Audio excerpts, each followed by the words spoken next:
Welcome to my channel, The Praying Mom. There is power in your prayer. Bago tayo magpatuloy, kaibigan, I encourage you to like, share, and subscribe to my channel.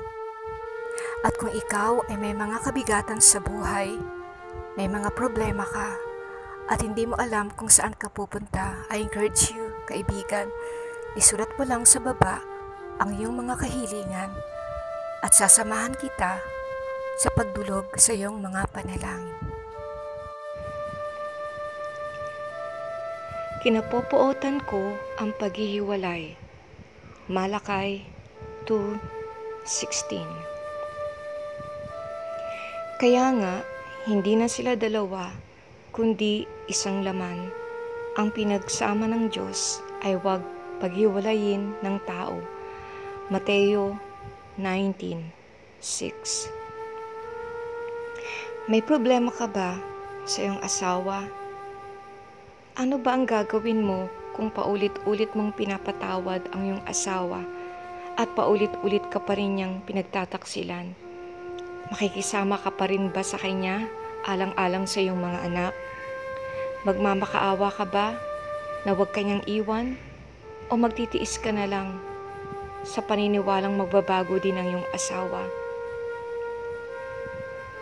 Kung ikaw ay nasa ganitong sitwasyon, kaibigan, gusto kong sabihin sa iyo na hindi ka nag-iisa sa problema mo.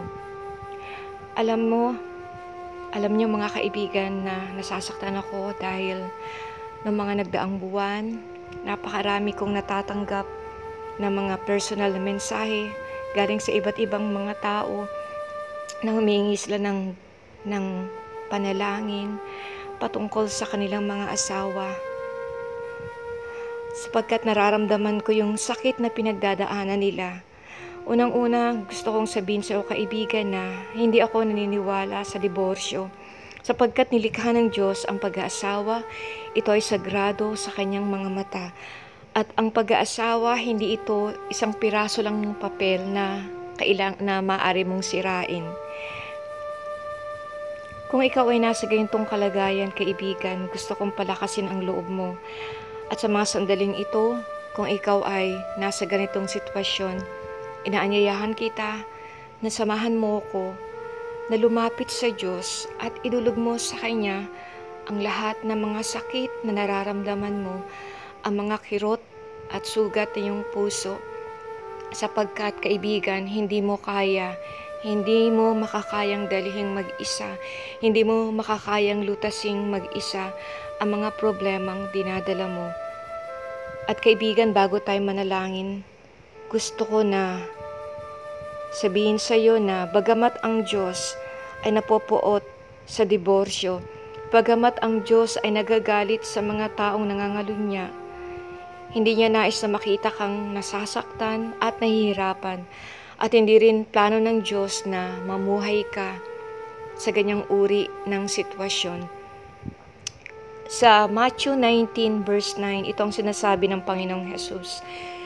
Itong sinasabi ko sa inyo, sino mang lalaking humiwalay sa kanyang asawa maliban kung ang kanyang asawa ay nakikiapid, siya ay nangangalunya. Kaibigan, kung paulit-ulit kang sinasaktan ng iyong asawa, kung paulit-ulit kang kinakaliwa ng iyong asawa, at nakipagkita pa rin siya sa kanyang babae o sa kanyang lalaki, nakipagtalik siya sa kanila, sinasabi ko sa iyo, kaibigan, gumawa ka na ng desisyon. Huwag mong hayaan na patuloy na sirain ng asawa mo ang iyong dangal. Huwag mong hayaan na tratuhin kanyang basahan o basura. Umalis ka sa ganyang uri ng sitwasyon. Kahit ang Panginoong Jesus ang nagsabi na pwede mong hiwalayan ang iyong asawa kung ikaw ay kanyang pinagtataksilan. Kaibigan, sa mga sandaling ito na you need to make a decision, kailangan gumawa ka ng desisyon para sa sarili mo. Huwag mong hayaan na manatili ka sa abusive na relasyon. Huwag mong hayaan na manatili ka dyan sa kanyang napatuloy mong hayaan ng asawa mo na saktan ka alang-alang sa iyong mga anak. Lalo ka lang masasaktan.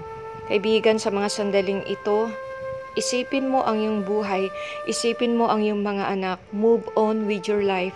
Alam kong masakit, mahirap mamuhay ng walang asawa, pero mas lalo kang masasaktan, kaibigan, kung patuloy ka na makikisama sa ganyang uri ng asawa na walang pagmamahal sa iyo. Huwag mong sayangin ang buhay mo, huwag mong sayangin ang luha mo sa ganitong uri ng tao. Tutulungan ka ng Diyos na magpasimulang muli at tutulungan niya na magkaroon ng kagalingan ang iyong puso.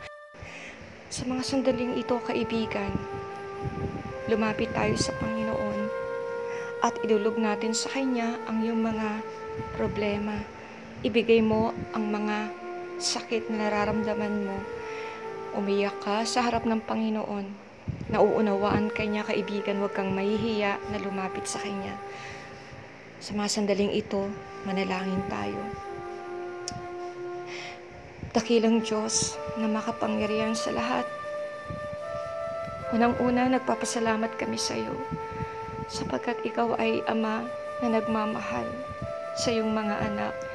Ikaw ay Ama na nakakaunawa sa aming mga dinadala, sa mga bigat na aming dinadala sa aming mga puso.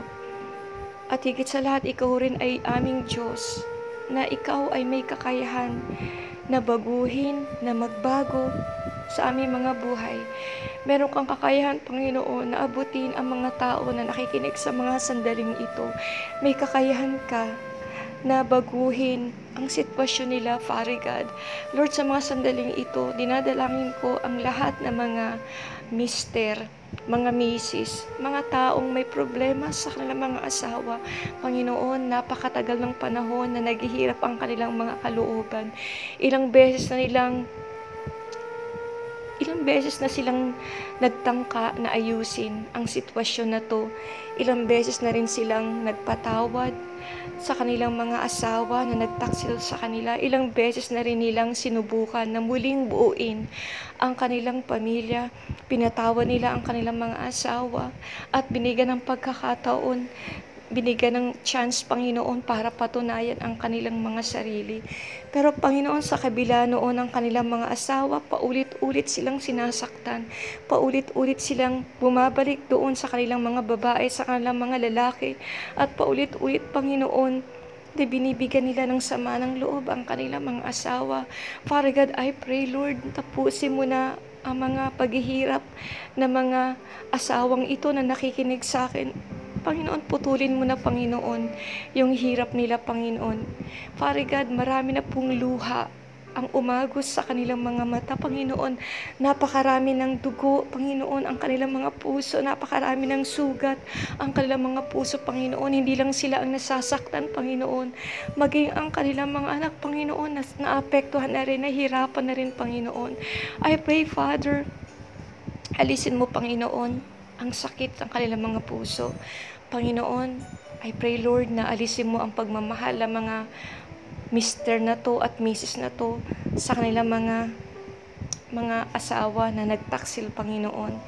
Panginoon, dalangin ko, tulungan mo po sila na magpatuloy na sa kanilang mga buhay. Help them to move on, Father God. Tulungan mo sila na mag-move on na sa buhay nila. Kahit na wala ang mga asawang ito, kahit na wala ang mga taksil na asawa na to, I pray, Panginoon, samahan niyo po sila. Turo mo sa kanila kung ano ang dapat nilang gawin sa panibagong buhay na tatahakin nila na hindi kasama ang mga taksil na asawang ito. I pray, Father, abutin niyo po sila sa pamamagitan ng panalangin ko, Panginoon. Abutin mo po sila, Panginoon. Ipadama mo sa kanila na hindi sila nag-iisa. Ipadama mo sa kanila, Panginoon, na andyan ka, na may Diyos na mapagmahal, na kayang-kaya na baguhin ang takbo ng kanilang mga buhay. I pray, Father, ituro mo sa kanila kung ano ang dapat nilang mga gawin, Panginoon. I pray, Lord, na mag-provide ka ng pera, mag-provide ka ng trabaho, bagong trabaho. Tulungan mo sila, Panginoon, na ma-overcome ang mga problemang ito. Dalangin ko, turuan mo sila, ituro mo sa kanila kung saan sila pupunta. Samahan mo sila, Panginoon. hawakan mo ang kanilang mga kamay katulad ng isang bata at gabayan niyo po sila kung anong ang dapat nilang gawin.